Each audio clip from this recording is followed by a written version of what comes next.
llamados platillos voladores son verdaderos, entonces la pregunta es, ¿cómo viajan? ¿Cómo se transportan en esas enormes distancias que hay en el espacio? La respuesta parecería obvia. Lo hacen seguramente en naves mayores, las llamadas naves nodriza. Y la pregunta es, ¿qué evidencias tenemos de su existencia? La respuesta, existen videograbaciones donde se ha captado a objetos voladores no convencionales de cientos o miles de metros de extensión. Aquí están las evidencias. El 24 de junio de 1947, un piloto llamado Kenneth Arnold reportó 9 objetos voladores no identificados volando sobre el monte Rainier en el estado de Washington. Cuando llegó a su base en Des Moines, Iowa, le esperaban decenas de periodistas. Era la primera ocasión que un testigo con credibilidad reportaba oficialmente lo que tantas personas creían haber visto desde el final de la Segunda Guerra Mundial sobre territorio de los Estados Unidos.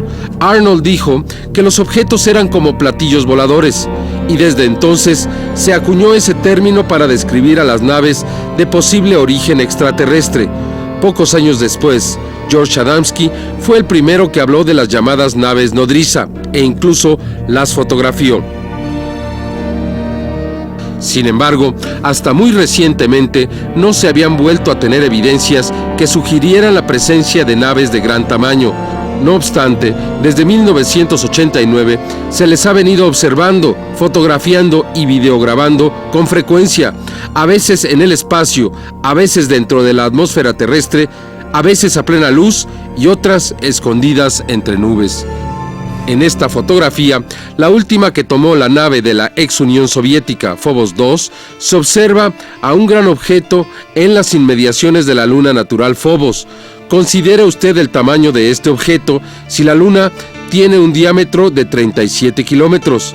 Phobos 2 tomó esta fotografía después de tomar otras fotografías sobre la superficie de Marte de una gran sombra, una sombra que se calculó en más de 30 kilómetros. Después de tomar la última fotografía, Phobos 2 desapareció. En este video de septiembre de 1991 se puede observar este extraño objeto que asciende desde la atmósfera terrestre hacia la estratosfera. El astronauta lo ve y lo sigue con su cámara. El tamaño de este objeto tuvo que haber sido extraordinario. Observe usted también con cuidado los movimientos. El objeto no parece ser sólido, como ocurriría años después en la Ciudad de México. En junio de 1992, aparentemente, este mismo objeto fue videograbado desde el laboratorio espacial Mir, en esta ocasión por un cosmonauta ruso. Se observa un objeto de gran tamaño en las proximidades del laboratorio espacial. Evidentemente que no se trata de un objeto convencional, un objeto en el espacio de varios miles de metros de extensión. Como en los casos anteriores, hasta el momento no ha recibido ningún tipo de explicación. Lo que usted ve es lo que es, si es que quiere tratar de explicarlo. El 27 de octubre de 1992, Ulises Trujillo, desde su casa en la Ciudad de México, videograbó este objeto que plácidamente flotaba sobre la ciudad más grande del mundo, sin que aparentemente nadie se percatara de ello. El objeto, posiblemente, tenía una extensión de varios miles de metros, juzgando la distancia entre él y la cámara. Observe usted su composición, no parece ser sólida. En julio de 1995, cuando se grababa un objeto indefinido en las proximidades de Cuernavaca, en el estado de Morelos, México, Amado Ramírez pudo observar un objeto mayor que se ocultaba en el interior de una nube. Al contrastar la toma, observamos con más claridad que se trata de un objeto o nave de gran tamaño que se oculta en las nubes a varios miles de metros de altura. Finalmente, en los Estados Unidos fue videograbado un ovni similar, Tim Edwards y un amigo estaban fuera de su casa cuando observaron a este objeto volador con las mismas características de los anteriores. Incluso se puede observar algunas luces en el interior de la supuesta nave. Se ve cómo se mueven estas luces. Si estos ovnis son en realidad algún tipo de tecnología extraterrestre, podría tratarse de las famosas naves nodriza con las que se ha especulado desde hace más de 40 años. ¿Usted qué piensa? Las evidencias hablan por sí solas. No hay fraude ni intento por hacernos creer algo que no es. Las evidencias son contundentes, no solo porque se observan lo que parecen ser naves de gran tamaño, sino porque estas han sido videograbadas tanto por astronautas como por aficionados. Las evidencias no solo son en la Tierra, sino también en Marte. Realmente muy espectacular y sin una explicación real hasta el día de hoy. ¿Usted qué piensa?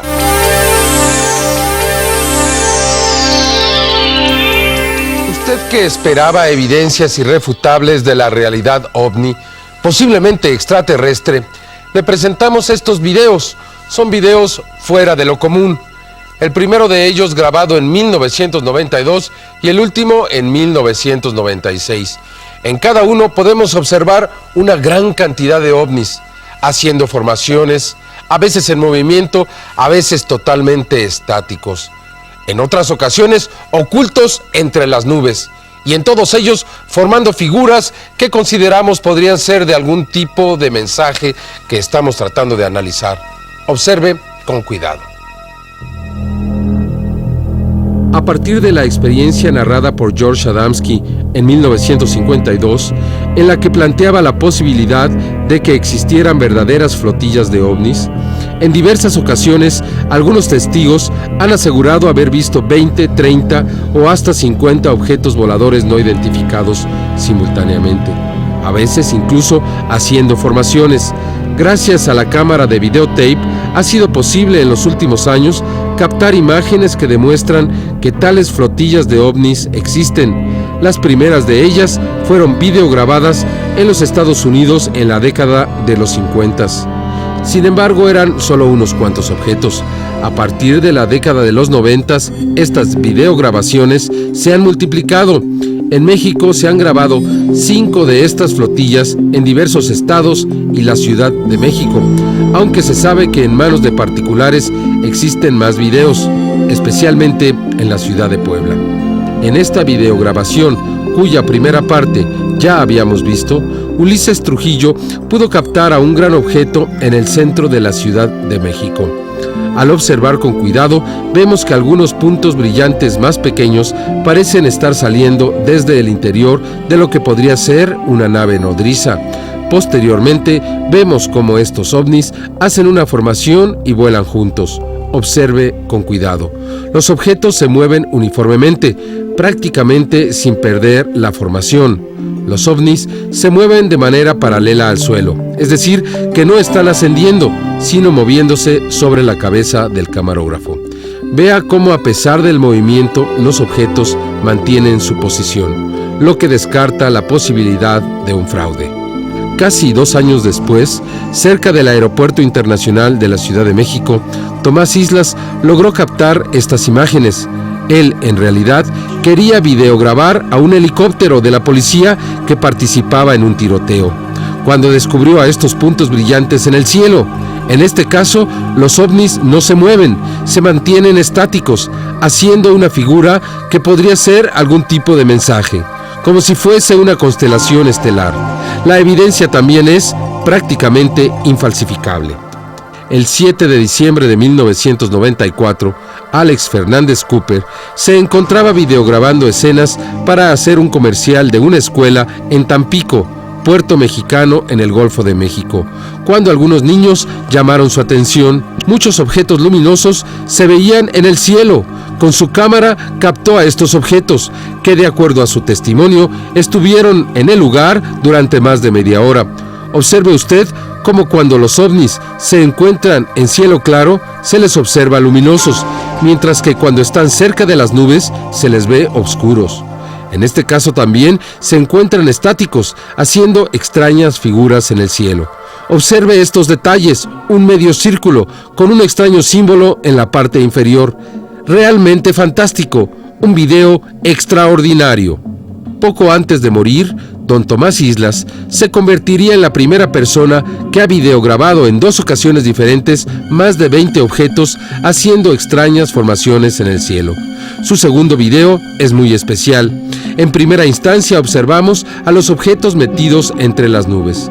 Fue necesario realizar una toma en negativo y contrastarla para distinguir a los ovnis que se movían en el interior de la nube. Casi 40 minutos después, cuando ya no había nubes, algunos ovnis aún seguían ahí. Repentinamente 2 de ellos dejaron al grupo, seguidos por otros 2. Una evidencia única en su tipo. En los últimos días de enero de 1996, en Tepic, Nayarit, Javier Andalón, de la televisora local afiliada a Televisa, logró captar estas imágenes debido a que muchas personas los habían visto y reportado. Desafortunadamente, la grabación original tiene este defecto en la cinta, una raya en la parte superior. No obstante, se puede ver con toda claridad que son más de 50 ovnis. Quizá la videograbación con el mayor número de objetos voladores no identificados que se haya obtenido en la historia. Es realmente impresionante. Incluso por la noche de ese día, los objetos se siguieron viendo. Prácticamente todos los vecinos de Tepic fueron testigos de este evento. En los días subsecuentes se recibieron muchos reportes de naves que descendieron en las inmediaciones de la ciudad. Durante algunos días se vivió en Tepic la inminente posibilidad de un contacto posiblemente extraterrestre. Demasiadas evidencias y muy claras, ¿no cree usted? ¿Qué o quién podría estar formando esas figuras en el cielo? Los videos fueron grabados en diferentes puntos de México. Evidencias extraordinarias que demuestran más allá de la duda razonable que hay algo más. Algo o alguien que trata de ponerse en contacto con nosotros. ¿Por qué no aceptarlo?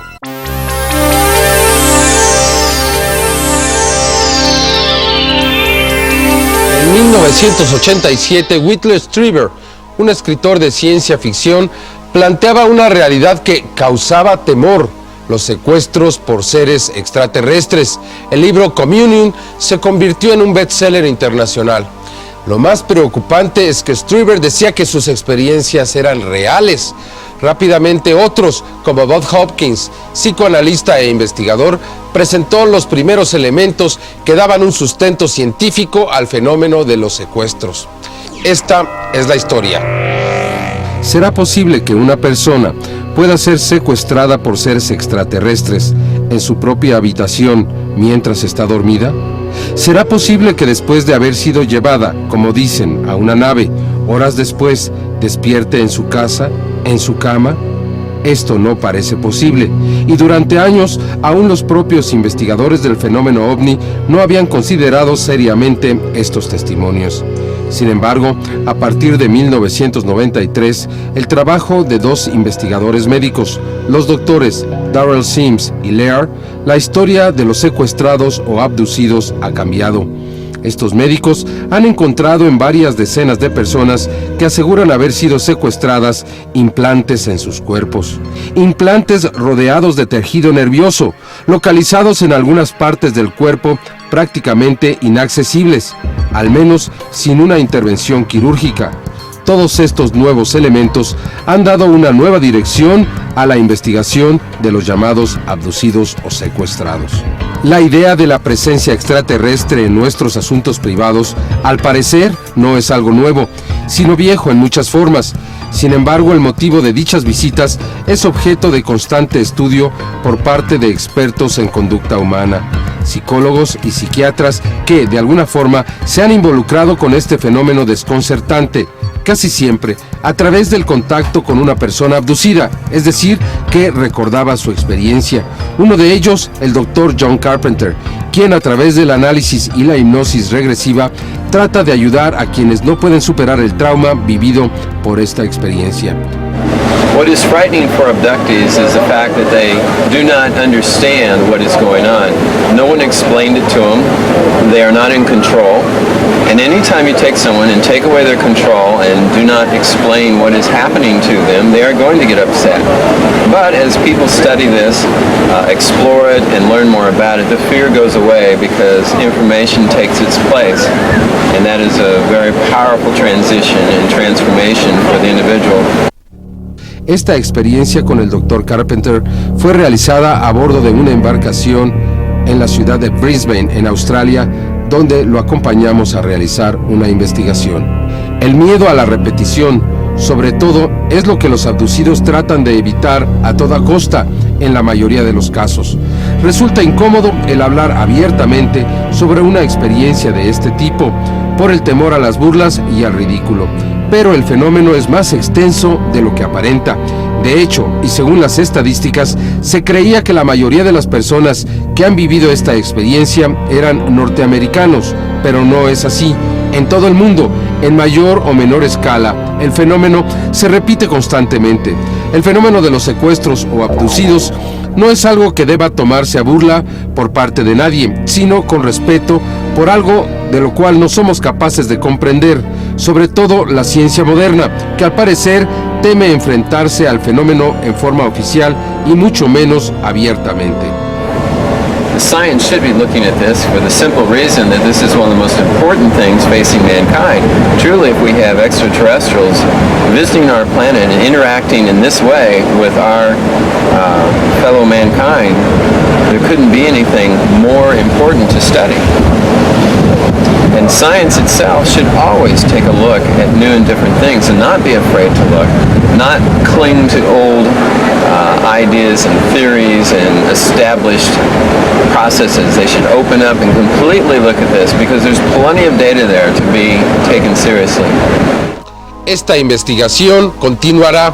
En los últimos años se han encontrado elementos físicos que dan validez a las historias de muchas de las víctimas. ¿Sabía usted que uno de estos posibles secuestros ocurrió a Javier Pérez de Cuéllar cuando era secretario general de las Naciones Unidas? En Tercer Milenio le presentaremos esta información.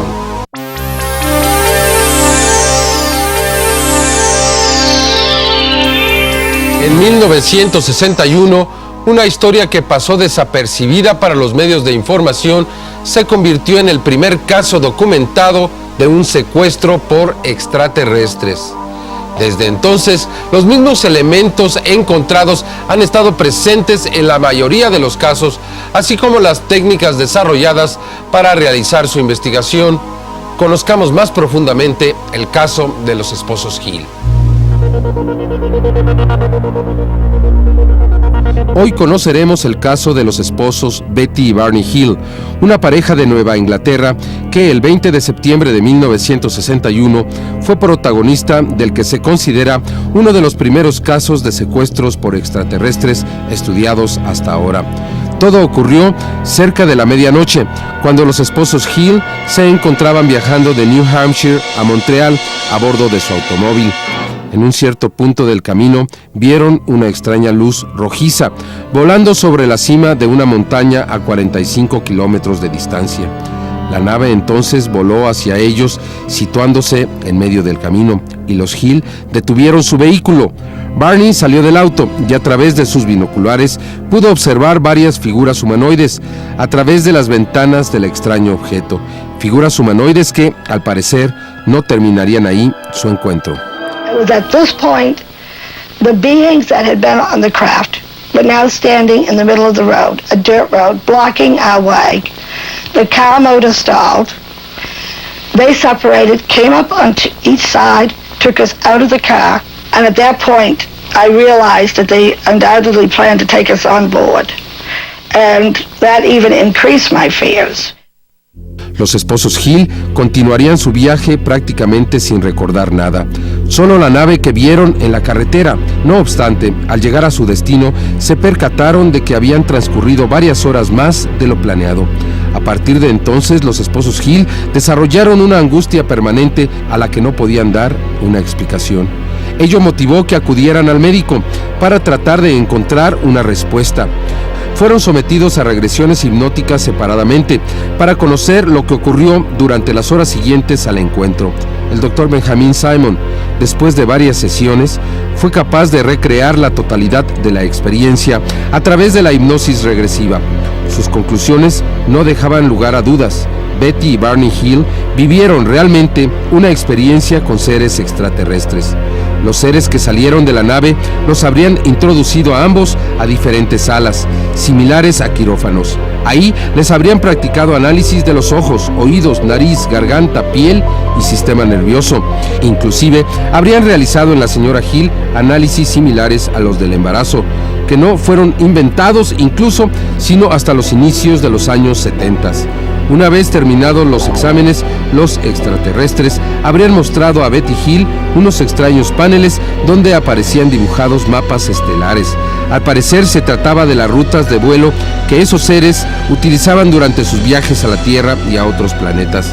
Esta teoría sería confirmada después por la señora Marjorie Fish, una experta en mapas estelares. La señora Fish pudo deducir de estos mapas que el origen de estos seres se encontraba en las estrellas Zeta Reticulum 1 y 2.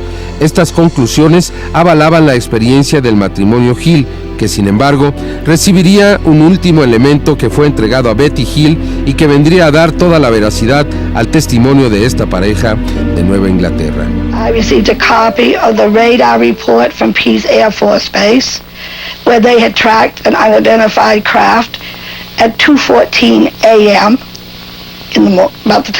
Just about the time we estimate that the UFO left. We went back and we found the spot where we were captured. It was not a fantasy. It was a real experience. And I believe that I have enough evidence to establish that.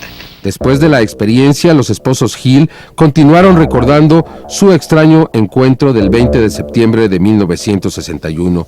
8 años después, Barney Hill murió, habiendo escrito su libro El viaje interrumpido, donde se recoge toda su experiencia, la cual se convertiría en la más polémica historia relacionada con los extraterrestres hasta la aparición de cada vez más personas que aseguraban haber tenido este tipo de experiencia. La señora Betty Hill continuó su vida de siempre, ofreciendo conferencias y entrevistas, pero sobre todo, esperando ver en el cielo una extraña luz rojiza que volviera a visitarla, una visita que podría repetirse para algunos en el tercer milenio. La experiencia para muchos de los afectados ha sido verdaderamente traumática, mientras que aquellos que dicen tener un contacto abierto se refieren al encuentro con extraterrestres como agradable. Sin importar los argumentos, el tema de los secuestros por extraterrestres es uno de los grandes temas de investigación de nuestros tiempos.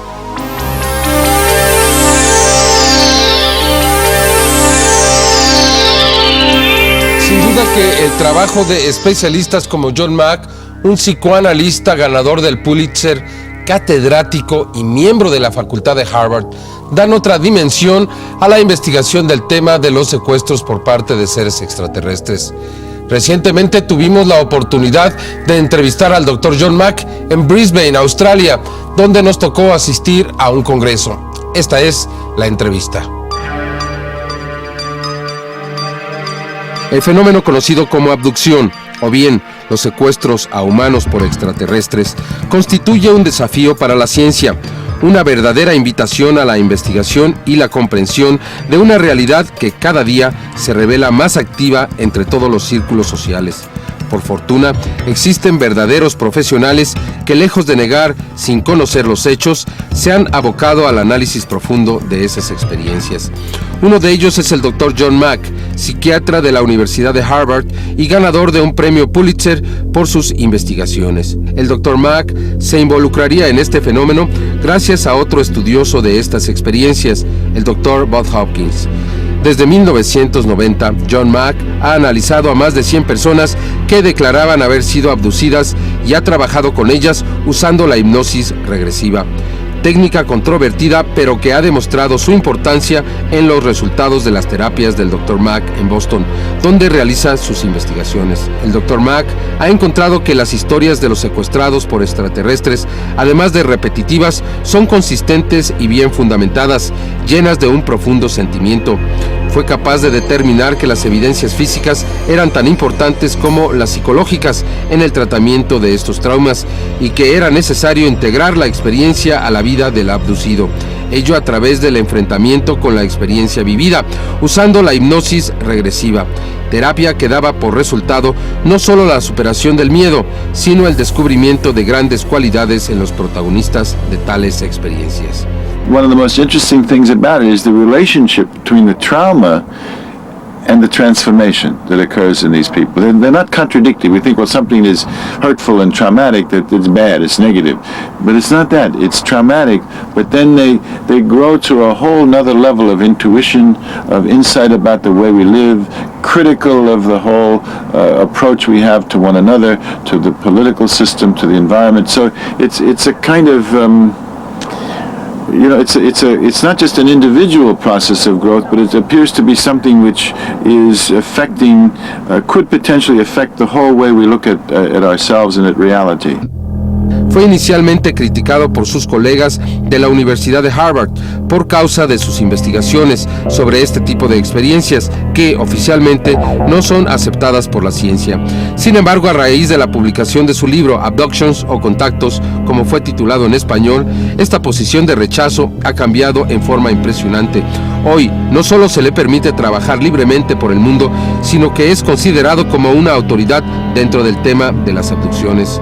Aunque es solo un caso entre los muchos de pseudo profesionales que buscan pretextos para justificar este fenómeno y que no tienen la voluntad de aceptarlo como posible o real.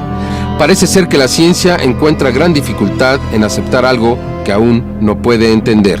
But our Western scientific culture has denied this reality, so it emerges in a new form. It says, okay, if you deny us, we'll knock on your door in a way you'll understand.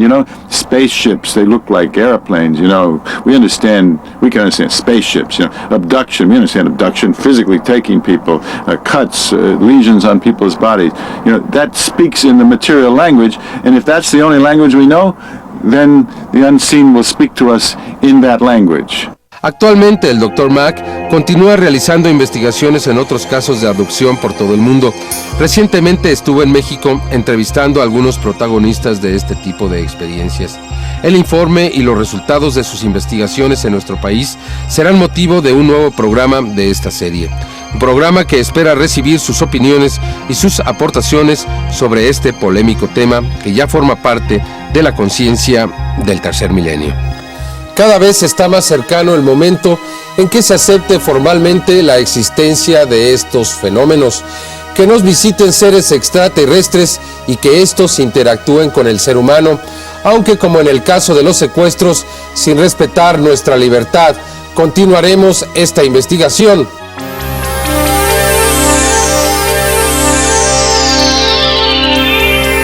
En 1993, 2 médicos iniciaron la búsqueda de evidencias físicas que respaldaran la historia de las personas que aseguraban haber sido secuestradas por extraterrestres. Encontraron las evidencias y no solo eso, sino mucho más.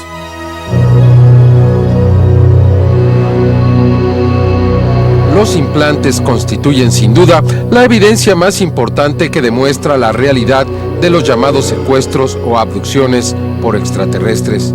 Hasta antes de los trabajos de los doctores Darrell Sims y Lear, no se había podido respaldar con evidencias la historia de muchas personas que aseguraban haber sido secuestradas por extraterrestres, sobre todo si decían que habían sido secuestrados en su propia habitación cuando estaban durmiendo. Posteriormente aseguraban haber sido llevados hasta el interior de las naves donde sugerían que se había experimentado con ellos. La historia se volvía más increíble aún cuando estas personas despertaban en su propia cama algunas horas después. Por otra parte, las mujeres que decían haber sido embarazadas por extraterrestres y que a los 3 o 4 meses de gestación se les arrebataba el producto. Francamente, una historia difícil de creer.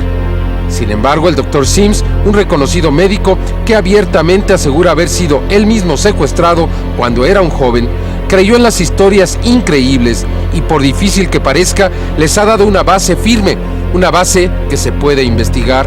El Dr. Sims descubrió que muchos de los secuestrados tenían en el interior de sus cuerpos pequeños objetos o implantes. Después de descubrir algunos, decidió extraerlos y encontró que eran de materiales muy extraños y que tenían una función desconocida. In their experiences, all of the objects, in the 3 in the lady and the 1 in the gentleman, all had biological jackets around them.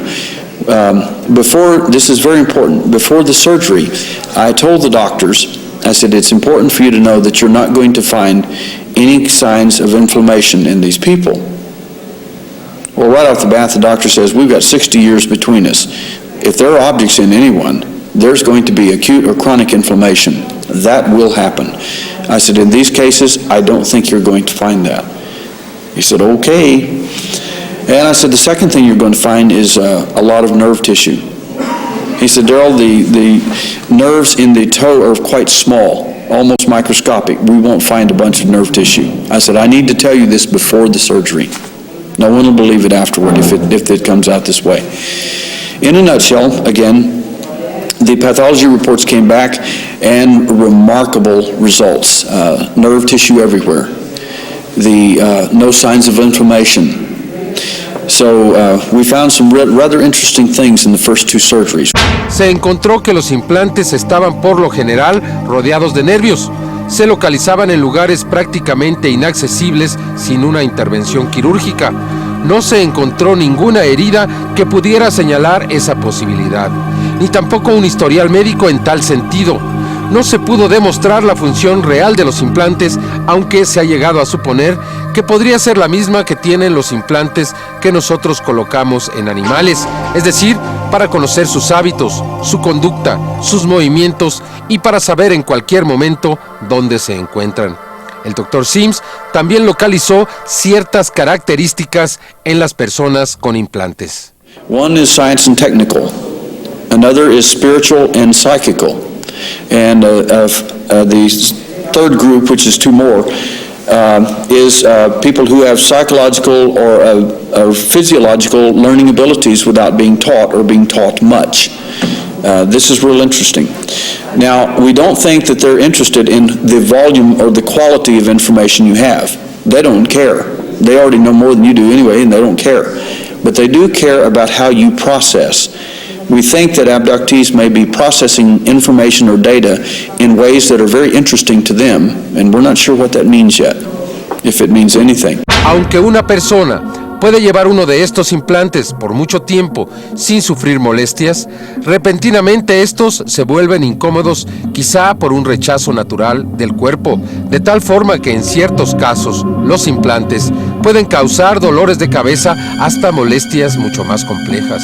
La mayoría de los abducidos sufren de las consecuencias de llevar objetos extraños en sus propios cuerpos, y aunque casi ninguno sabe para qué sirven, algunos incluso recuerdan cómo se les implantaron estos objetos. Based on the stories and the information that we have from the abductees, there's a good chance that these things may be altering the behavior of abductees through modifying their behavior by controlling things like neurotransmitters like dopamine, serotonin. Some abductees report low levels of potassium as well. A lot of these people love enormous amounts of salt. They crave salt. We don't know why. 31% of them have rare drug allergies to procaines, novocaine, xylocaine, lidocaine, and others in the procaine family. Others who don't have the procaines, some of those people, like myself, procaines don't work. We know of 2 kinds. One are the little glass implants that appear to have something to do with keeping them healthy, and the others are these magnetic core implants, which is, I think, what I have in my ear, which could work as transducers or receivers or transmitters, in other words, and we don't quite know what their full application would be. La investigación en torno a las abducciones y los secuestros por parte de extraterrestres, así como de los implantes que se han podido encontrar, demuestran que nos enfrentamos a una realidad, una realidad que supera a nuestra imaginación, una realidad de seres extraterrestres y experimentos con seres humanos, una realidad ante la cual nos encontramos absolutamente inermes, sin que prácticamente nadie nos pueda defender. Ni el gobierno más poderoso podría evitar lo que está sucediendo. Y lo más grave aún es que algunos testigos e investigadores afirman que existen gobiernos que aprueban y participan en estos experimentos, algo que aún tendrá que demostrarse. Si usted sufrió una experiencia similar, si considera que puede tener un implante en su cuerpo, contacte a Tercer Milenio. Trataremos de ayudarle. En la actualidad se continúan investigando las funciones que podrían tener los implantes. Suponemos, pero solo suponemos, que podrían ser similares a los implantes que nosotros ponemos a los animales, para conocer sus hábitos, sus movimientos y para saber dónde se encuentran en el momento que los necesitamos. Los implantes de los extraterrestres podrían tener la misma función. Algunas instituciones y universidades en los Estados Unidos están tratando de encontrar las respuestas de Tercer Milenio.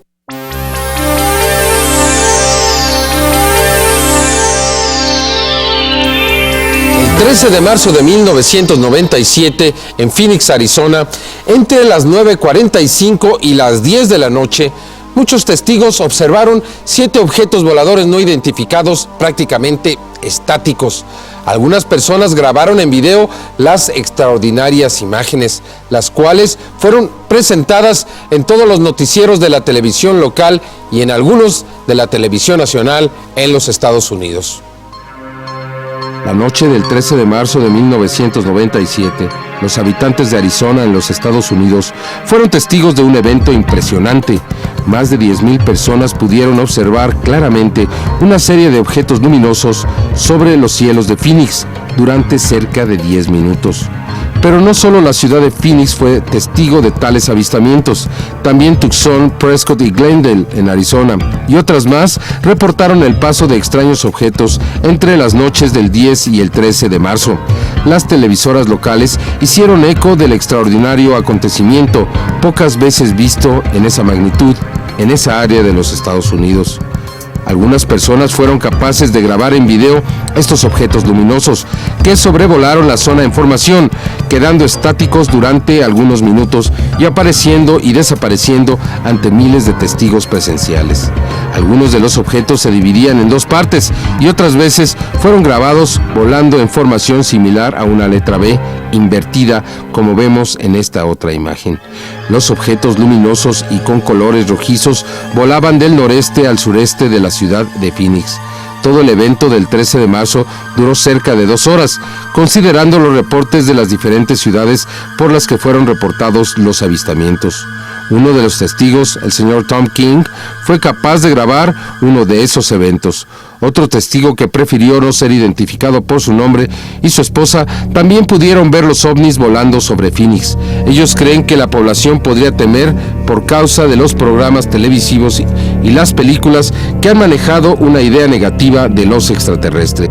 Los medios de comunicación locales de la región dieron un reporte de los hechos, aunque el evento no trascendió a la prensa nacional. El ejército y la Fuerza Aérea se negaron a dar una explicación a los hechos. Se especulaba que podría tratarse de señales luminosas en paracaídas o incluso algún tipo de tecnología secreta desarrollada por el gobierno americano en vuelos de prueba sobre Arizona. Sin embargo, nada se daba por confirmado. Solo los videos de los 3 eventos ocurridos y grabados por la población civil pueden ser considerados evidencias de lo que ocurrió. La formación en ovni en B, un objeto alargado de forma semitriangular suspendido sobre los cielos de Phoenix. La aparición de luces color ámbar sobre las montañas Estrella. No es la primera vez que estos fenómenos ocurren en Arizona, aunque sí es una de las más espectaculares y evidentes, presenciada por miles de personas. Tal vez el inicio de una nueva oleada ovni en esta zona de nuestro mundo. Mañana continuaremos presentando las pruebas de lo que está sucediendo en Arizona.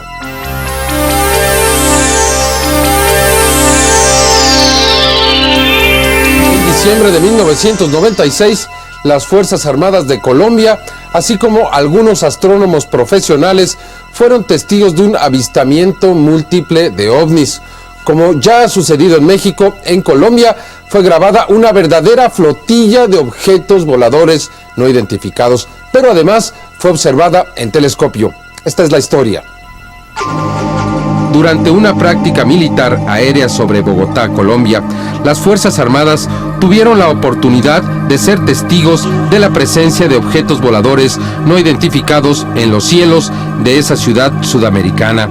Aunque la base militar y el aeropuerto El Dorado de Bogotá no registraron nada en sus radares, un observatorio astronómico pudo observar el mismo objeto con más detalle, usando un telescopio de mediana potencia. Todo ocurrió el 13 de diciembre de 1996, alrededor de las 17 horas. El suboficial Juan Carlos Morales, de la Fuerza Aérea Colombiana, fue capaz de observar un extraño objeto, el cual grabó con su cámara de video. El objeto era luminoso y contrastaba con un cielo azul, casi sin nubes. Se movía lentamente, por lo cual el cabo Morales no tuvo problemas para enfocarlo. Se movían de un lado a otro con una velocidad impresionante. Pareciese que estuvieran vectorizando. Después de haber logrado captar en video el extraño objeto, el cabo Morales acudió a los laboratorios de televisión de la Fuerza Aérea en Bogotá para analizar las imágenes con más detalle. Fue tan grande su sorpresa al ver de que no se trataba solo de uno, sino de varios objetos que sobrevolaban en formación lentamente. Al tratar de confirmar con la torre de control del Aeropuerto Internacional El Dorado, así como con el de la base militar, no se recibió una respuesta positiva. Los radares no habían detectado nada en ese día. Sin embargo, el profesor Benjamín Calvo, director del Observatorio Astronómico de la Universidad Nacional de Colombia, tuvo más suerte. El profesor Calvo y otras personas fueron capaces de ver aparentemente el mismo objeto a través del telescopio. Con un movimiento simétrico y ordenado, como un vaivén controlado, los mayores de los objetos tenían una forma cilíndrica y giraban sobre su propio eje. Tenían compartimientos luminosos a manera de ventanas, de colores sepia y azul. Los extraños objetos se acoplaron y otros giraban alrededor de ellos. Según el profesor Benjamín Calvo, los objetos medían cerca de 100 metros cada uno. Vimos objetos extendidos, eminentemente de fabricación artificial, pero no eran ni helicópteros ni aviones. Son objetos relativamente grandes, pues ocupaban unos 8 o 10 minutos de arco en el campo visual del telescopio. Dependiendo del giro, eran más o menos luminosos, reflejando la luz del sol, pero tenían una banda azul propiamente luminosa. Más allá del avistamiento, lo que es verdaderamente importante de este caso es que son militares quienes lo vivieron y además lo han hecho público. Seguramente en el futuro estos reportes por parte de militares podrán ser cada vez más frecuentes, tal vez en la medida que los avistamientos continúen.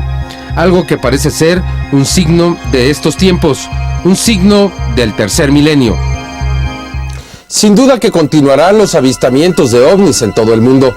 Las nuevas evidencias demuestran la extraordinaria realidad que vivimos alrededor del llamado fenómeno extraterrestre.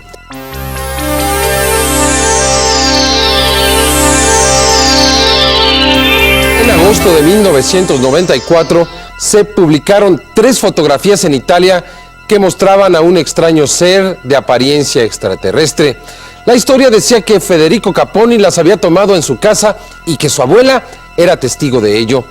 Las fotografías tomadas con una cámara Polaroid, de ser reales y de ser un extraterrestre, son las más claras que se han obtenido de un extraterrestre vivo. ¿Usted qué opina? Giorgio Bongiovanni, un hombre que presenta los estigmas de Cristo desde septiembre de 1989 y que a su vez representa un caso de investigación extraordinario, nos narra esta historia. Esta historia es muy profunda porque curiosamente ha pasado cerca de mi casa, a 60 kilómetros. Yo vivo en un pueblo que se llama Porto Sant'Elpidio. La historia se ha manifestado en Ascoli Piceno, que es la capital de la región donde yo vivo en Italia. Y el señor Filiberto Caponi un conociente que vive cerca de mi casa me llamó después que había ya contactado a algunos ufólogos, investigadores de su caso. Me llamó porque él buscaba también una opinión espiritual, una opinión humana sobre su caso. Y entonces me contó la historia, me mostró sus fotos, que son sorprendentes. Y la historia prácticamente es una historia sencilla, pero increíble al mismo tiempo. En el sótano de su casa, en el agosto de 1994, una noche, él estaba dormido en su cuarto, también con toda su familia. Empezaron a escuchar ruidos, movimientos. Entonces, inmediatamente bajan las escaleras y se van a ver en el sótano qué estaba pasando. También la abuela, su abuela, lo siguió y inmediatamente se dan cuenta que ahí hay una persona, un ser sentado, que aparecía un ser. Y inmediatamente ascenden la luz y ven este ser que estaba ahí. Inmediatamente probó miedo, mucho miedo. También la abuela se asustó, pero ha tenido el coraje, la fuerza de subir en su cuarto, tomar una cámara fotográfica y Polaroid, porque él no tenía cámara profesional, una cámara Polaroid donde no existe negativo, y tomó 3 fotos. Cuando tomó estas 3 fotos, el ser estaba sentado. En la segunda foto el ser se levantó y lo miraba el flash de la Polaroid. El ser ha hecho un salto, así dice, del muro de su casa y se perdió en el bosque. Y pienso que las cosas que le salen del estómago son parecidas a órganos que tenemos también en nuestros animales, no sé, me parece la salamandra o otras, que cuando nacen los hijos de la mamá salamandra nacen con algunos órganos exteriores, después en el tiempo se encierran, el ser se convierte en adulto. Pienso que esto podría ser un ser recién nacido. ¿Por qué ha nacido ahí? No lo sé. Desde luego que, aunque algunos creen que el caso es real, otros piensan que es un verdadero fraude. La verdad es que la investigación en uno u otro sentido ha sido muy limitada.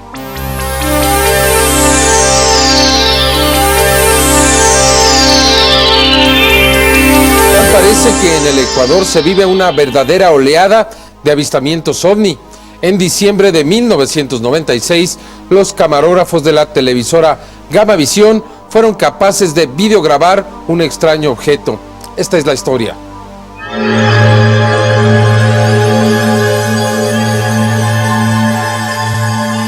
El viernes 9 de diciembre de 1996, la televisión ecuatoriana sería testigo de un nuevo y espectacular avistamiento ovni. Cerca de 20 empleados de la empresa Gamavisión fueron capaces de contemplar las evoluciones de un extraño objeto luminoso sobrevolando los cielos de Guayaquil. Durante el noticiario del señor Polo Barriga y la señorita Judith Rosales, un televidente llamó a las instalaciones de la televisora ecuatoriana reportando una extraña luz que se encontraba sobre su casa y que se mantenía estática y en absoluto silencio. El señor Orlando de la Cruz, camarógrafo de la televisora, así como el señor Jorge Duque y otros funcionarios, subieron a la azotea de los estudios donde se transmitía el noticiario. Desde ahí pudieron grabar claramente las evoluciones de un objeto notoriamente luminoso que contrastaba con el cielo nocturno.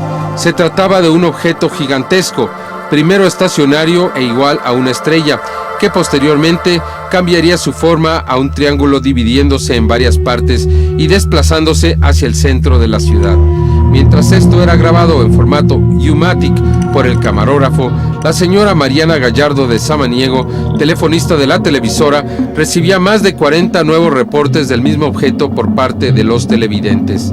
El señor Jorge Duque, testigo del avistamiento, nos narra de cómo se comportaba el extraño objeto que pudieron registrar en el cielo. El primero era prácticamente igualito a una estrella. Ya. Y después era en forma triangular. Ya. Cónica. Exacto. Era cónico. con varias luces. Eso, incluso habían 17. divisiones que yo advertía unas 3 o 4. Usted dice que han sido 17, deben haber sido Ya. analizadas en el... Ya. Pero yo le advertí 3 o 4. El objeto, reportado por los televidentes y grabado en video por un camarógrafo de la televisión ecuatoriana, no era el primero que se había podido ver desde la azotea. Cerca de 2 meses antes, otro objeto había sido reportado y visto por el staff de Gamavisión, prácticamente en las mismas condiciones. Sin embargo, en esa ocasión no fue posible registrarlo en video, aunque los reportes del público también habrían sido numerosos en esa ocasión. Es nuevamente el señor Jorge Duque, que también fue testigo presencial, quien nos relata este avistamiento. Justo coincide que fue en esa misma época. Ya. Fue tal vez un mes antes. Ya. O fue tal vez 2 meses antes. ¿Qué pasó? También igualito, llamaron por teléfono. Nos dijeron que había una luz extraña por acá y igual le grabamos. Ya. Esa luz también llegó a desaparecerse. Pero no era tan impactante, tan impresionante como la otra. Claro. Pero igual era parecido. El investigador ecuatoriano Jaime Rodríguez se enfocó a analizar las evidencias presentadas por la televisora para apoyar este caso. Al recibir el video, incluso envió una copia del mismo al señor Wendell Stevens de los archivos fotográficos OVNI en Tucson, Arizona, en los Estados Unidos. Después de ser analizado el video, se llegó a la conclusión de que el objeto grabado no era un avión, helicóptero o ningún otro tipo de aeronave convencional. Lo más seguro es que se trataba de un OVNI, una nave de tecnología presuntamente extraterrestre, un extraño objeto que se dividía no en 4 o 5 partes, sino hasta en 19 partes, que volarían en formación compacta hasta desaparecer en el firmamento. Un caso más de avistamiento OVNI en Ecuador, país donde, como México, una verdadera oleada OVNI está teniendo lugar. Un cada vez mayor número de testigos está siendo capaz de grabar estos extraños objetos, incluso a plena luz del día. Las oleadas OVNI, un signo de nuestros tiempos, un signo de tercer milenio. Sin duda que la cámara de video se ha convertido en el mejor instrumento para tratar de demostrar la realidad del fenómeno OVNI y extraterrestre en los albores del tercer milenio. Seguramente que en el futuro inmediato seguirán produciéndose evidencias en todo el mundo. Seguramente que cada vez serán mejores. Las nuevas cámaras traerán consigo mayor definición en las imágenes y con ello más elementos para la investigación.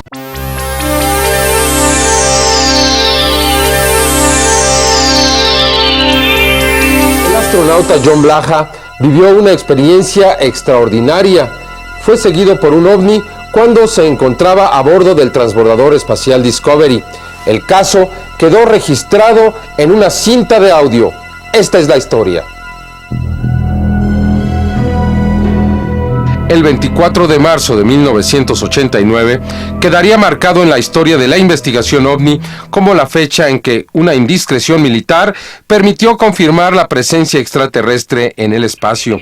El astronauta James E. Buckley, a bordo del transbordador espacial Discovery, declararía abiertamente que estaban siguiendo a un vehículo alienígena. La misión STS-21 del taxi espacial Discovery era de naturaleza netamente militar, pero tanto el comandante de la misión, John Blaha, así como el médico de a bordo, James Buckley, carecían de insignias militares. Evidentemente, no conocían ningún tipo de código secreto de uso corriente en la misión de la Fuerza Aérea. El transbordador espacial Discovery estaba poniendo en órbita un satélite para espionaje espacial y por lo tanto sus comunicaciones con Tierra eran restringidas. Sin embargo, el 24 de marzo de 1989, alrededor de las 12:42 horas, tiempo del meridiano de Greenwich, una comunicación fue retransmitida por el Centro de Control de Houston. La comunicación iba dirigida al Centro de Radio de Comunicaciones WA3NAN de Goddard en la base espacial de Greenbelt, Maryland. El Discovery se encontraba en una de sus órbitas muy cerca de los 10 grados de longitud sur y los 170 grados de longitud este. De pronto la voz del doctor James Buckley rompería el silencio. Avisaría a Houston que el Discovery continuaba teniendo bajo observación una nave extraterrestre. Escuchemos con atención.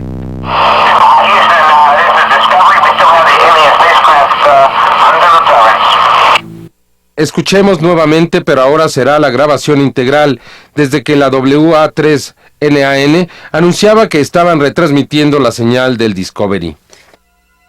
This is Apollo Control. noise is emanating from Apollo 11. If indeed it is from Apollo 11, perhaps it'll all shake out later in the mission as to what these strange noises are. Ni el doctor James Buckley ni el comandante John Blaha hubieran sabido decir lo que estaban viendo, más que con las palabras que ellos conocían. No olvidemos que no tenían rangos militares secretos, lo cual les impedía conocer los códigos para nombrar una nave extraterrestre. Además, tenemos que pensar que la tripulación nunca fue avisada que la señal de comunicación sería retransmitida a civiles. No olvidemos tampoco que esta misión STS-21 del Discovery era de naturaleza militar y por lo tanto secreta. De cualquier modo, la grabación del 24 de marzo de 1989 nunca fue desmentida y pasará a la historia como una prueba irrefutable, una evidencia de que los astronautas ven ovnis claramente durante sus misiones en el espacio, una evidencia más de que no estamos solos en el universo.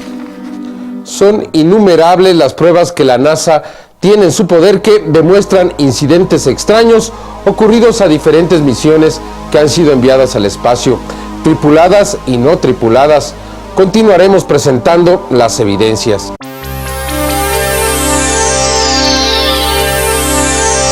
En noviembre de 1952, un vendedor de hamburguesas llamado George Adamski aseguró estar viviendo una experiencia extraordinaria.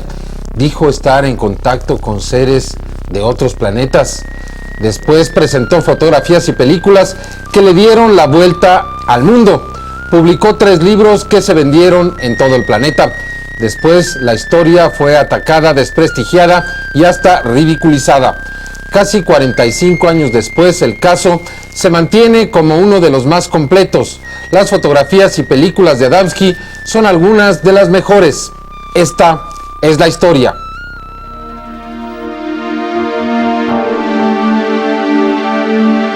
George Adamski es considerado uno de los primeros seres humanos que tuvo contactos múltiples en la historia moderna. Nació en Polonia el 17 de abril de 1891 y desde los 2 años de edad viajó a los Estados Unidos, donde vivió desde entonces. Realizó muchos viajes, uno de los cuales al Tíbet, donde estudió y aprendió que el universo está lleno de vida inteligente, idea con la que Adamski vivió hasta la muerte. Gracias a esta convicción, instaló un pequeño observatorio en el restaurante donde trabajaba, el Palomar Gardens, muy cerca del gran observatorio de Monte Palomar en California. Allí, a través de sus telescopios, fue capaz de fotografiar luces extrañas en la Luna y en el espacio, la primera de las cuales la consiguió el 9 de octubre de 1946, una gran nave en forma de cigarro volando en el cielo. Adamski comparaba e intercambiaba sus fotografías con las del personal militar del Monte Palomar, quienes frecuentemente confirmaban los avistamientos. El 13 de diciembre de 1952 fue capaz de fotografiar una nave en forma de campana, que vendría a ser conocida como del tipo adamskiano y que daría un sello característico a su experiencia. Experiencia que lo llevó a un primer encuentro físico con un extraterrestre la mañana del 20 de noviembre de 1952 en el desierto de California. Adamski viajaba con un grupo de amigos con el fin de fotografiar ovnis. Sin embargo, no solo fue posible ver estos objetos, sino que este hombre se separó del grupo caminando hacia la extraña nave, que se encontraba aterrizando en una pequeña colina. Ahí, Adamski pudo encontrar a Orthon, un ser de apariencia nórdica, quien le afirmaría venir de otro planeta. Adamski supuso que se trataba de Venus, quizá una de las mayores equivocaciones que cometió este hombre, ya que por ello muchos desacreditaron al caso. Este encuentro fue testimoniado por sus amigos a través de binoculares. Al término de este encuentro, Adamski mostraría las huellas de Orthon en el terreno, mismas que serían fotografiadas. Sin embargo, el encuentro sería confirmado 4 años después por el proyecto Libro Azul de la Fuerza Aérea de los Estados Unidos, que reportaba la actividad ovni en el desierto de California el 20 de noviembre de 1952. A partir de ese encuentro, Adamski viviría repetidos contactos con Orthon, quien lo instruiría sobre diversas disciplinas y le daría un mensaje dirigido a los gobernantes de los Estados Unidos, mensaje que se refería al cese de los experimentos nucleares en la Tierra. Inclusive, recibiría una copia física de uno de estos mensajes, realizado en escritura extraterrestre, mismo que sería considerado como alto secreto militar. Durante sus contactos, Adamski fue invitado varias veces a viajar a las astronaves de sus amigos extraterrestres. Fue capaz de observar extrañas luces alrededor de la Tierra entre 1953 y 54, luces que serían observadas también por el astronauta John Glenn en 1969 y que serían más tarde llamadas cinturones o franjas de Van Allen. Asimismo, Adamski supo de la existencia de 12 planetas en nuestro sistema solar, lo cual aún no está completamente confirmado. Otra de las cosas que Adamski pudo conocer en sus viajes es la existencia de agua, atmósfera y actividad volcánica en la Luna, elementos que no están ausentes en fotos censuradas de la Luna, que el mayor Hans Petersen de la Fuerza Aérea de Dinamarca tiene en su poder y que ahora publicamos por primera ocasión. Fotografías en las que es posible observar también una especie de obelisco en la superficie del satélite. El mayor Petersen invitaría a Adamski a viajar a Copenhague para una serie de conferencias. Ahí, Adamski sería capaz de filmar nuevamente una supuesta nave desde la ventana de su hotel hasta donde sus amigos extraterrestres lo seguían, como el mismo Adamski lo afirmaba. Lo que es cierto es que otra nave fue filmada siguiendo al avión en el cual viajaba el contactista, lo cual vendría a dar veracidad a sus declaraciones. Durante este viaje, Adamski recibiría un mensaje dirigido al Papa Juan XXIII en el Vaticano, el cual sería entregado personalmente durante el mismo viaje. El Papa le habría dado una medalla en señal de reconocimiento. Durante ese mismo viaje, Adamski realizaría varias conferencias en diversos países europeos, conferencias en las que daría a conocer el mensaje que los seres extraterrestres le habrían transmitido y que hablaba sobre la necesidad de cambiar de actitud sobre el uso indiscriminado de la energía nuclear. También hablaba del mensaje sobre la energía gratuita del Sol y del universo, energía que hacía posible el desplazamiento de sus naves.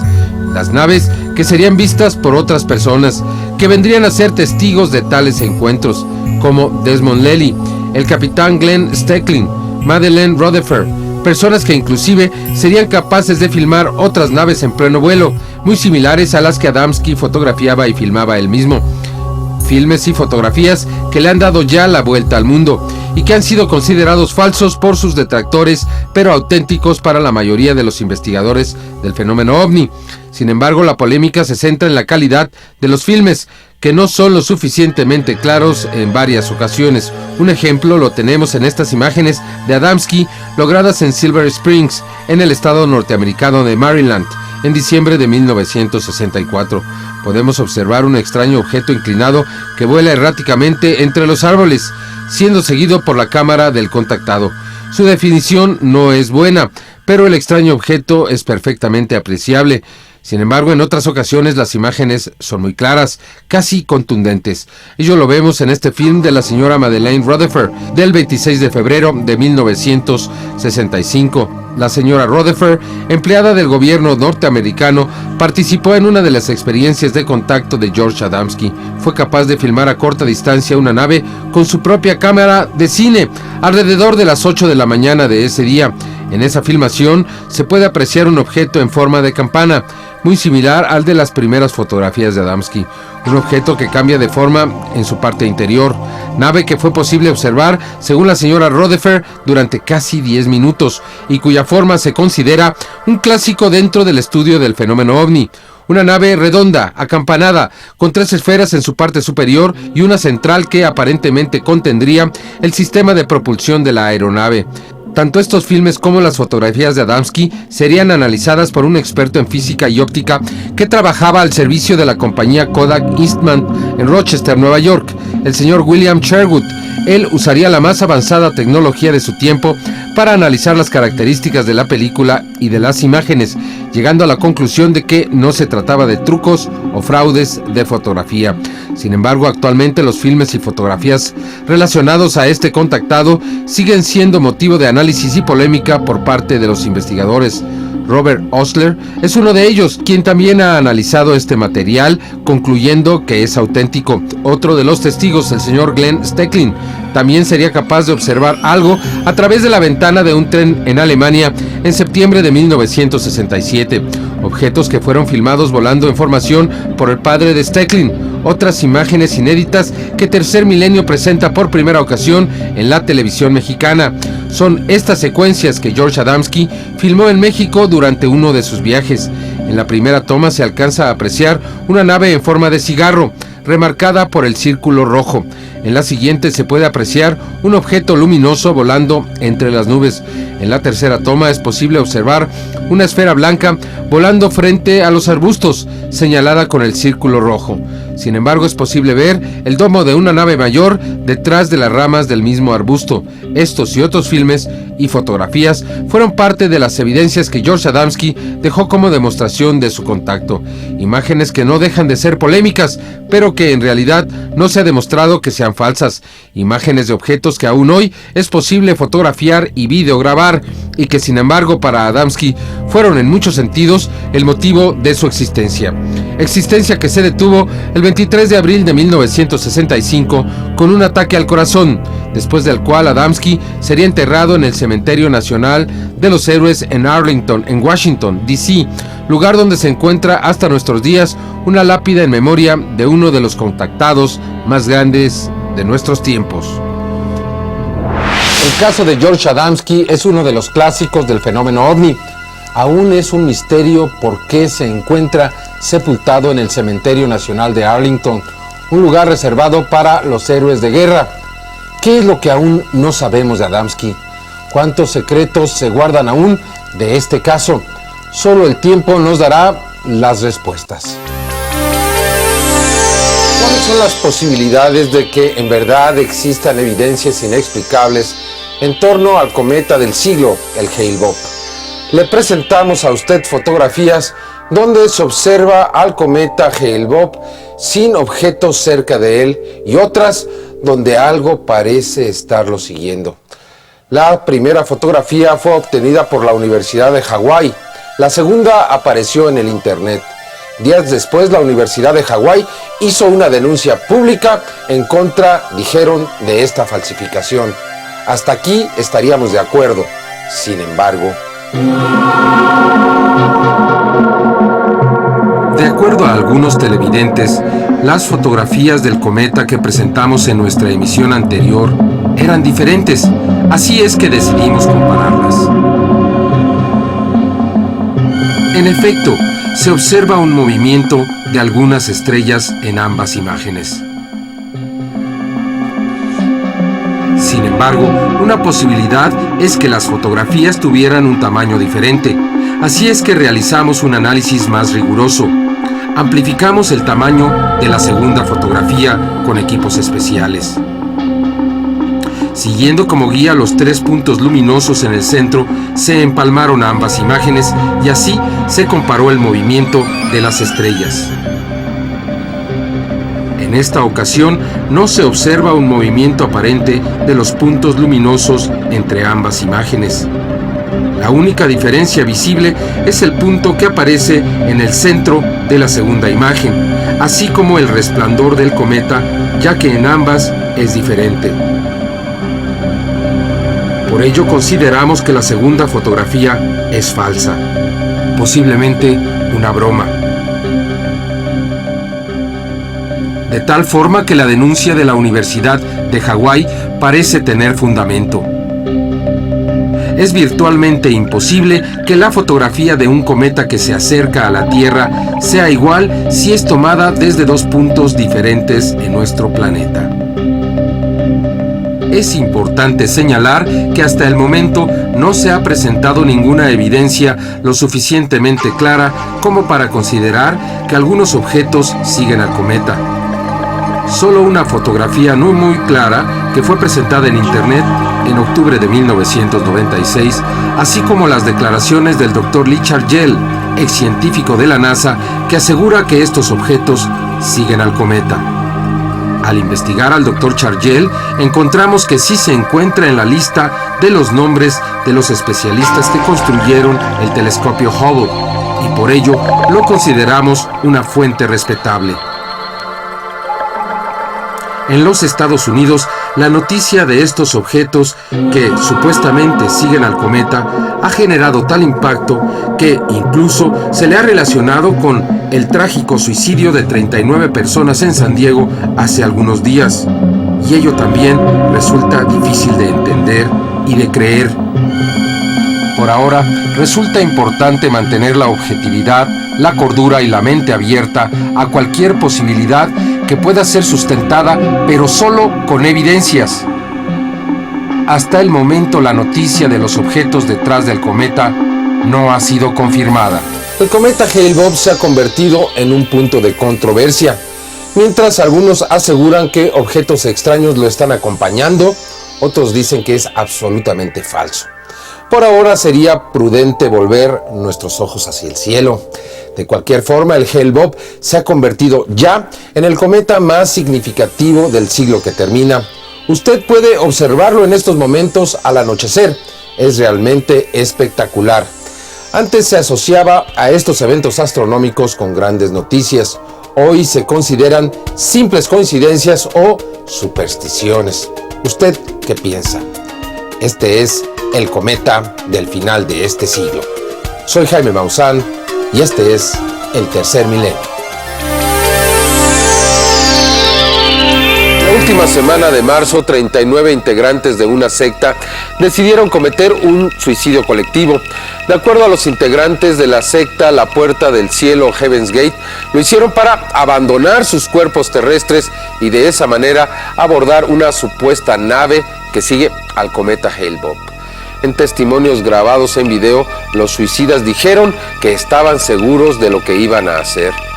Más tarde, otros integrantes de la secta, como un hombre que se identificó como Sawyer, dijo que lamentaba no haberse suicidado, mientras que otro llamado Nick Cook, esposo de una de las víctimas, declaró que a él también le hubiera gustado tomar una sobredosis de barbitúricos, mientras que su hija aprobó que su madre hubiera tomado esa decisión. Resulta lamentable no solo que grupos como estos cometan un suicidio colectivo que raya en el fanatismo, sino que otros abiertamente apoyen el atentado más grave que existe en contra de la vida, que es cortarse la existencia por decisión propia y sobre todo por un fenómeno como el fenómeno OVNI, algo que aún no se ha podido comprobar científicamente. Ha causado una profunda conmoción a nivel mundial la noticia del suicidio masivo registrado el 28 de marzo de 1997 en el rancho Santa Fe, al norte de San Diego, California, donde 39 personas, hombres y mujeres, decidieron terminar con sus vidas con la esperanza de resucitar a bordo de un ovni que, dicen ellos, viaja detrás del cometa Hale-Bopp. Todo se inició en la década de los 70, cuando Marshall Applewhite había fundado en un manicomio en Colorado un grupo de adoradores de los ovnis que en 1975 esperó en vano en el desierto el arribo de una nave espacial de otro planeta. Posteriormente, este líder convocó a reuniones religiosas en Oregón, pidiendo a sus oyentes que dejasen sus pertenencias y que lo acompañaran a una travesía en el desierto de Colorado para abandonar nuestro planeta a bordo de un ovni. Semanas más tarde, esta travesía de Marshall y sus 25 seguidores atrajo la atención nacional. El estilo de vida de Marshall Applewhite había cambiado radicalmente respecto a sus años juveniles, cuando se dedicaba al canto y todo parecía indicar en que estaba destinado a una carrera artística. Sin embargo, todo cambió tiempo después, cuando fue hospitalizado y sufrió la experiencia de sentirse al borde de la muerte. Dijo su hermana de 69 años de edad, Louise Winant, quien reside en Port Arkansas, Texas. Marshall Applewhite tenía problemas de homosexualismo, pero trató de ocultarlo castrando sus genitales. Posteriormente, fue atendido en una clínica en Houston, Texas, de una enfermedad rara. Una de las enfermeras que lo atendió le dijo que Dios lo mantenía vivo con un propósito especial. De alguna manera lo convenció de que el propósito era guiar a esa gente y luego seguir adelante con sus ideas. La enfermera Bonnie, Lou Truesdale, se hizo su compañera y comenzó a predicar junto a él. Ambos aseguraban que en la década de los 70 los habitantes de la Tierra serían llevados a otro planeta y a una vida mejor. En la siguiente década, la secta mantuvo sus actividades en estricto secreto, pero en mayo de 1993 publicó un aviso a toda plana en el diario USA Today titulado "Sectas de ovnis sale de nuevo a la luz con oferta final". En ese aviso decía: la actual civilización terrestre está a punto de ser reciclada, sus habitantes rehúsan evolucionar, las malas hierbas han ocupado el jardín y lo han privado de su utilidad de manera irreversible. Las 21 mujeres y 18 hombres de la secta Heaven's Gate ingirieron una combinación de fenobarbital y vodka y se recostaron luego para esperar la muerte. Su acto de suicidio fue acompañado con mensajes dejados en internet y a través de videos, donde cada uno de los integrantes de esta secta dejó su explicación póstuma del porqué de su decisión final, incluyendo el mensaje de Marshall, quien invita a que otros le sigan, aprovechando, según él, la última oportunidad para su salvación. Y por desgracia, otros más lo han seguido. El fenómeno ovni es una realidad que estamos tratando de que sea aceptada por la ciencia, pero aún no ha ocurrido. Nosotros estamos convencidos, pero muchos investigadores no lo están. El tiempo nos dará a todos la respuesta. Mientras tanto, mantengámonos objetivos. Existen posibilidades de que algo raro siga al cometa Hale-Bopp, pero tampoco estamos ciertos de ello. Existen algunas evidencias y declaraciones de fuentes confiables, pero de ninguna manera es una verdad absoluta. ¿Qué sabían los suicidas que ni siquiera los especialistas conocían? Por una razón así, quitarse la vida resulta verdaderamente absurdo, y más aún cuando desconocemos qué hay detrás de la muerte.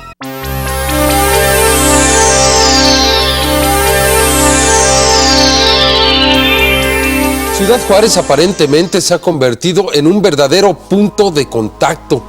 Muchas personas aseguran ver con frecuencia objetos voladores no identificados. Otros los han podido videograbar.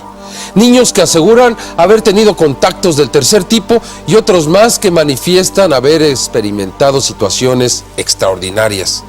Observe usted las evidencias. Desde 1994 en Ciudad Juárez, al norte de México, un gran número de personas han reportado y videograbado un gran número de objetos voladores no identificados. Casos verdaderamente extraordinarios, mientras que otros han reportado lo que parecen ser verdaderos contactos del tercer tipo, es decir, la presencia directa de seres extraterrestres. Algunos de los videos de las supuestas naves extraterrestres son considerados de las mejores evidencias obtenidas en los últimos 50 años en la investigación de este fenómeno. El primero de estos casos ocurrió la noche del 5 de mayo de 1994. Aproximadamente a las 9 de la noche se encontraban reunidos algunos vecinos discutiendo diversos asuntos cuando, repentinamente, algunos niños llamaron la atención de los adultos ya que se aproximaba una extraña luz. Se trataba aparentemente de un ovni. Entonces, dos personas, Francisco Javier y Rosy Uribe, se decidieron a ir por sus cámaras para videograbar al objeto. Francisco Javier, desde la ventana de su casa, videograbó al ovni, una evidencia extraordinaria. Sin embargo, Francisco Javier, que era hasta esos momentos escéptico del fenómeno ovni, decidió borrar la grabación. Solo se conservaron 2 segundos. En esos 2 segundos podemos observar una aeronave poco convencional, con forma de plato y un domo. También se observa una extraña luz en la parte inferior, similar a los estrobos de los aviones. Analizamos la grabación con detalle. No se le puede relacionar a nada que sea conocido. Realmente interesante. El segundo testigo, Rosy Uribe, también pudo videograbar a este ovni. La grabación dura algunos minutos. Se escucha la voz de algunos niños, así como la voz de adultos. Es muy interesante, ya que el objeto se mueve lentamente sobre las luces de las calles de Ciudad Juárez. Se observan las mismas características que en la grabación anterior. Un objeto circular, con un domo, tal y como se describe tradicionalmente a los llamados objetos voladores no identificados. En un momento se puede ver con claridad cómo el objeto se inclina. Observe usted, lo cual descarta la posibilidad de que se trate de algún tipo de dirigible. Veamos y escuchemos. ¡Se cayó un marciano! ¡Oh, Macay! Antes de esto yo sí creía en los ovnis, todavía creo, pero no era algo que me llamara mucho la atención y que me interesara. Pero pues después de esto que sucedió, pues estoy segura que sí existen, porque yo soy testigo de eso. Yo no tengo ningún interés, ningún motivo en mentir, ¿no?, acerca de eso. Yo nada más estoy diciendo que yo lo vi, yo estuve ahí y yo tengo pruebas de que lo filmé. Investigamos entonces con las dependencias oficiales encargadas de la seguridad del espacio aéreo de este punto fronterizo, para determinar así si habían existido algunos vuelos de algún tipo de aeronave sobre la ciudad durante esa noche. Las respuestas fueron negativas, como lo podemos confirmar en estos documentos. Tanto las autoridades de la ciudad como los responsables en el aeropuerto confirmaron que durante esa noche no hubo vuelos autorizados entre las 21 y 22 horas, y que tampoco se tenía registrado ningún vuelo desde los Estados Unidos. Sin afirmar de que se trataba de una verdadera nave extraterrestre, es claro que este es un ovni que no es fácil de explicar. Para algunos, el video de la señora Uribe es una de las mejores evidencias nocturnas que se han presentado en la investigación del fenómeno. La investigación alrededor de Ciudad Juárez y la extraordinaria oleada de ovnis continuará. Existen algunas razones que podrían explicar el porqué de esta inusitada actividad. Ciudad Juárez se encuentra relativamente cerca de diversas plantas donde se construyen y experimentan armas nucleares. También están muy cerca depósitos de basura radioactiva. Ello quizá ha motivado que presente uno de los mayores índices de cáncer en México. Una situación que podría haber motivado curiosidad de otras inteligencias. Continuaremos investigando alrededor de esta ciudad fronteriza. Ahí se podrían presentar próximamente verdaderos contactos con otras inteligencias.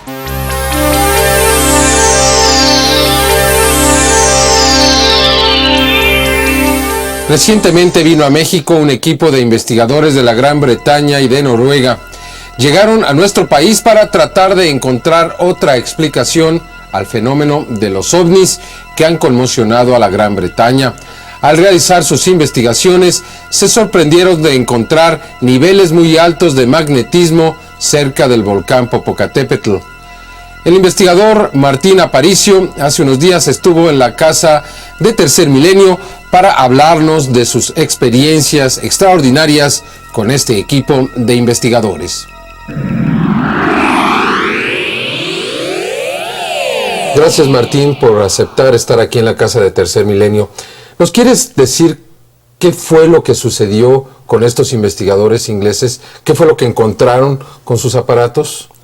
¿Cómo no? Mira, venía en el grupo y venía un noruego con ellos de la Universidad de Bergen, financiado para estas investigaciones por científicos de ese país, muy extrañados de unas mediciones magnéticas que no sé cómo supieron ellos que existían en México.